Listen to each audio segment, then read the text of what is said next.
അവര് വഴക്ക് പറഞ്ഞ ചെങ്ങൈമാരായില്ലേ? എപ്പാ നേരം വെളുത്ത് ഇത്രയല്ലേ ആയുള്ളൂ?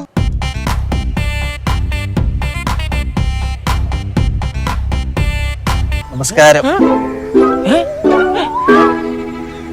ഇതൊന്നും വേണ്ടായിരുന്നു.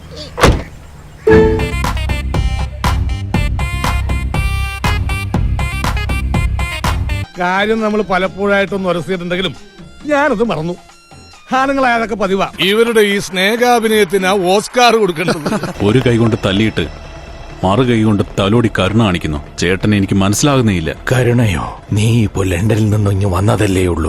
സിനിമയിലെ കഥാപാത്രങ്ങൾക്ക് പോലും ജാനകിയെന്നും സീതയെന്നും മറ്റും പേരിടാൻ സമ്മതിക്കാത്ത നിലയിലേക്ക് കാര്യങ്ങൾ നീങ്ങുന്നു. ഓ എങ്കിൽ ഞങ്ങൾ പോകാതെ സമാധാനവും സന്തോഷവും ഇല്ലാതാക്കുന്ന ഇത്തരം കലാപകാരികളെ ചെറുത്തോൽപ്പിക്കാനുള്ള നല്ലൊരായുധം കൂടിയാണ് കല.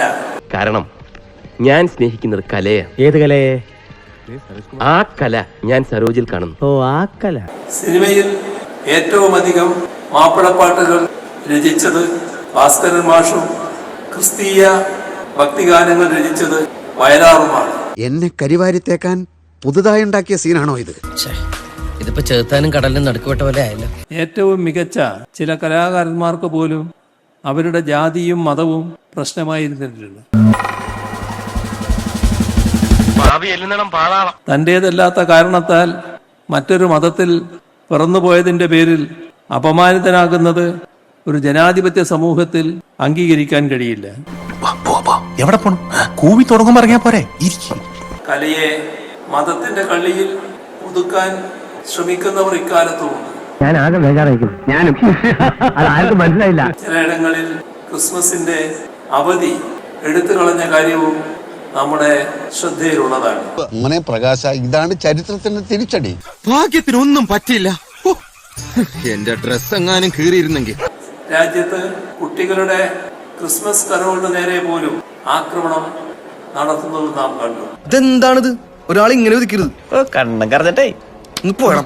മാറ്റങ്ങൾ നല്ലതാണ്, മാറട്ടെ, അല്ലെങ്കിൽ നാട്ടുകാരെ അടുത്ത് പെരുമാറട്ടെ എന്ന് ആശംസിച്ചുകൊണ്ട് മറ്റ് മതക്കാരുടെ കൂടി അനുഭൂതികൾ സ്വാംശീകരിക്കാനുള്ള വിശാല മനസ്സാണ് നമ്മെ പരിഷ്കൃതരും സമ്പന്നരുമാക്കുന്നത്. അലമ്പുണ്ടാക്കാതെ മന്ത്രിയെ പൊക്കി രണ്ടു വാക്ക് സംസാരിക്കും.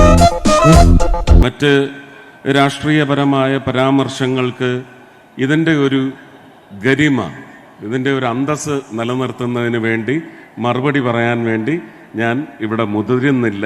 ഇങ്ങനെയുള്ള സന്ദർഭങ്ങളിലാണ് നമ്മൾ സ്വയം നിയന്ത്രിക്കേണ്ടത്. Self control. പക്ഷേ സത്യം ജനങ്ങളെ അറിയിച്ചുകൊണ്ടുള്ള രമ്യതയിൽ പോണം. ഈ വേദിയുടെയും ഇത് കുഞ്ഞുങ്ങളുടെ മാത്രം അവകാശമാണ്. അതിൽ മറ്റൊരു വിഷയങ്ങളെ സംബന്ധിച്ചും മറുപടിയോ അല്ലെങ്കിൽ പ്രതിപാദിക്കാനോ ഞാൻ തയ്യാറല്ല. ഈ നാട്ടുകാർക്ക് ഇത്രയും നാൾ ലഭിക്കാതെ പോയ സേവനങ്ങൾ ഇവരാൽ തരപ്പെടട്ടെ എന്നും ഞാൻ ആശംസിക്കുന്നു, പ്രാർത്ഥിക്കുന്നു. നിങ്ങൾക്കെന്റെ നമസ്കാരം.